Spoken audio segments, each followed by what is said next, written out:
असं जेव्हा एखादं नाट्यपद येऊन जातं ना, तेव्हा नाटक काही अंशानं पुढं सरकतं. नाटकामध्ये जेव्हा एखादा प्रसंग चाललेला असतो तेव्हा रुक्मिणी पटकन जेव्हा म्हणते की कसा आहे कृष्ण, तर तो एकला नयनाला, अशा पद्धतीनं ते संपूर्ण वर्णन त्याचं केलेलं आहे. रुक्मिणी म्हणते की तो एकमेव मला संपूर्ण, असं म्हणतात, भारलेला जो काही आहे तोच मला दिसतोय, असं सांगत असताना ते नाटक काही अंशानं पुढं जातं. ही संगीत नाटकाचं खास एक वैशिष्ट्य म्हणायला पाहिजे. नाटक पुढं नेण्याची ताकद ही संगीत नाटकामधल्या गाण्यांच्या मध्ये आहे. यानंतर ज्या नाटकाकडे आपण वळणार आहोत किंवा ज्या नाटकामधलं गीत आपण ऐकणार आहोत, पद ऐकणार आहोत, ते म्हणजे चिरतरुण असं असलेलं संगीत सौभद्र.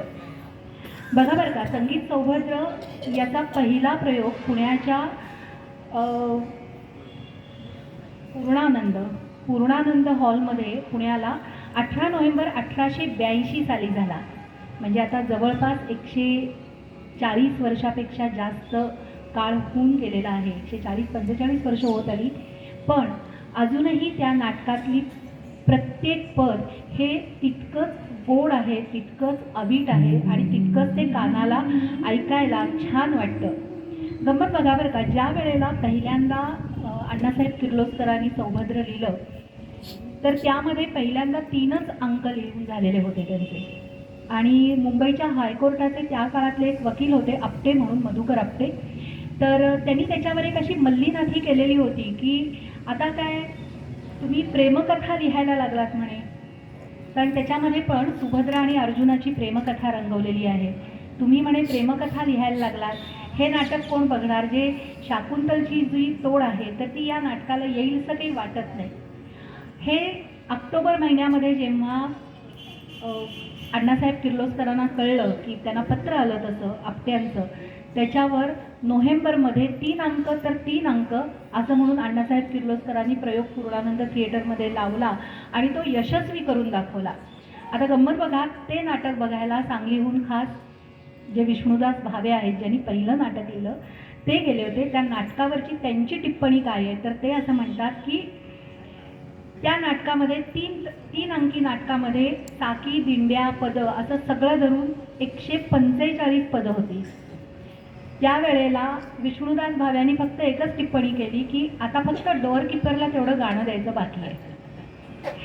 सगळ्यांना गाणी होती त्याच्यामध्ये, अशा अर्थानं ते नाटक लिहिलेलं होतं. पण त्याच नाटकातला अजून काही किस्से आहेत, ते पण सांगेन तुम्हाला. पण सुरुवातीला ऐकूया या नाटकातलं एक चिरतरुण आणि माझं अतिशय आवडतं असं गीत, अर्थात पद म्हणूया त्याला, बलसागर तुम्ही वीर शिरोमणी. या नाटकाचा, या गाण्याबद्दलचा किस्सा नंतर सांगते.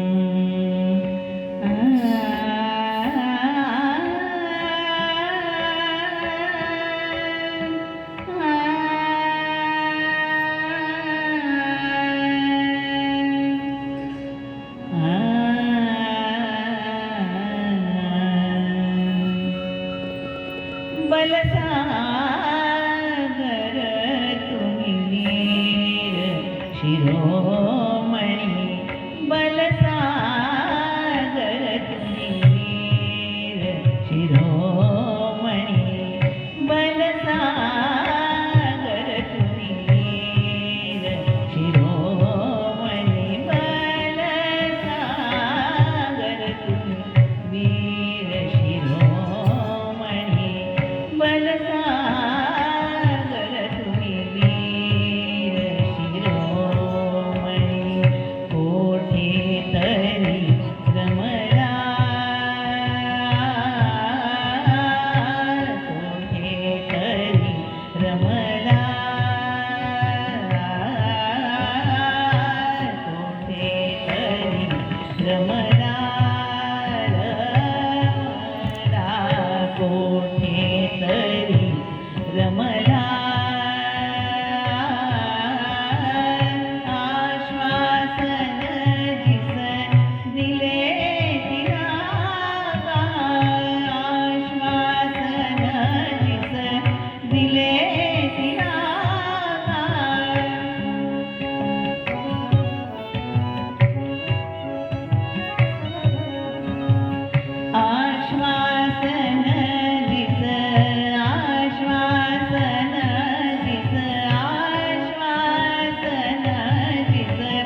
शिरोमणी बलसागर तुम्ही वीर.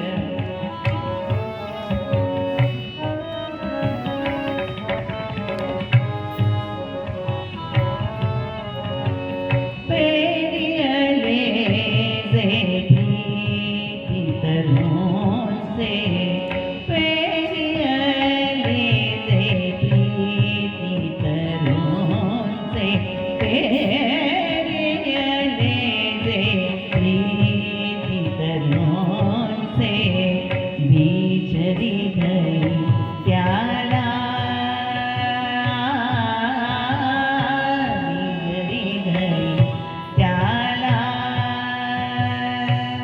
आ,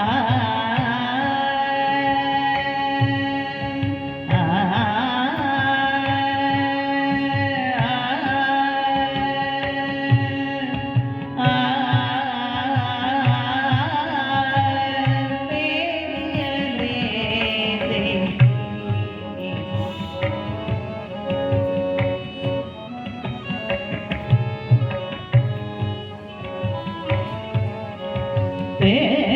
पेरियले जे प्रीती तरुणसे, बिजरी गई त्याला. आ, आ,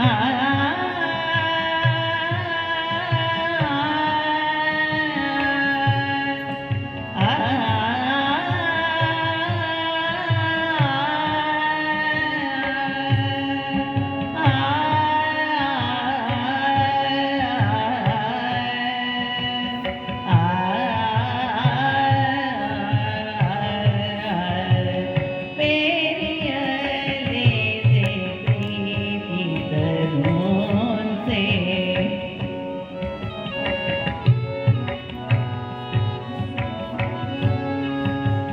पेरियले जे प्रीती तरुणसे, बिजरी गई त्याला.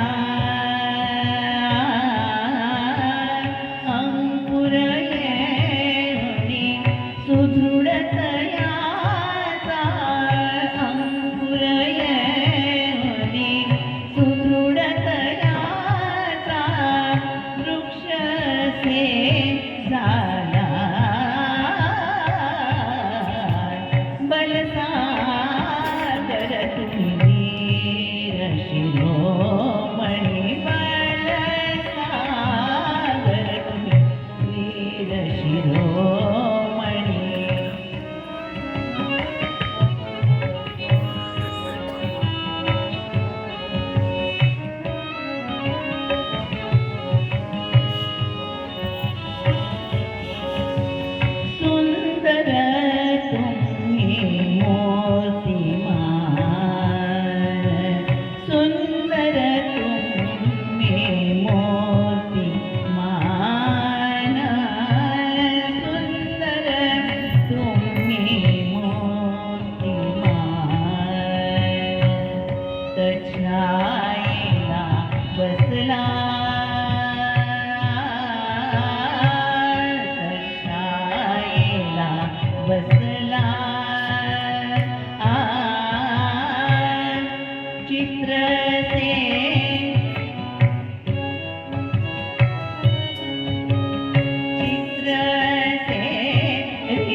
पांडुकुमारा पार्थ नरवरा पांडुकुमारा पार्थ नरवरा पांडुकुमारा पार्थ नरवरा पांडुकुमारा पार्थ नरवरा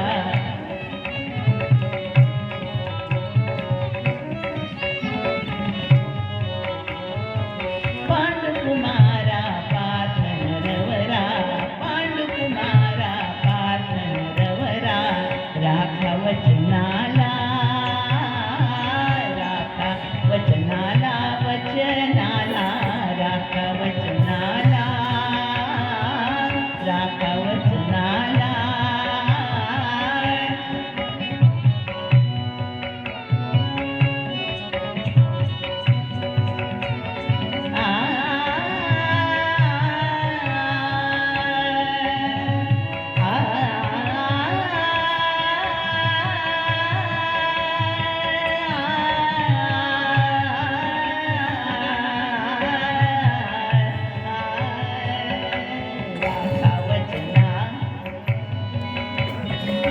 राखा वचनाला राखा वचनाला निश्चय माझा नढळे करी हा निश्चय माझा नढळे करी हा कंठकुणी चिरला पांडुकुमारा पार्थ नरवरा पांडुकुमारा पार्थ नरवरा पांडुकुमारा पांडुकुमारा पांडुकुमारा पार्थ नरवरा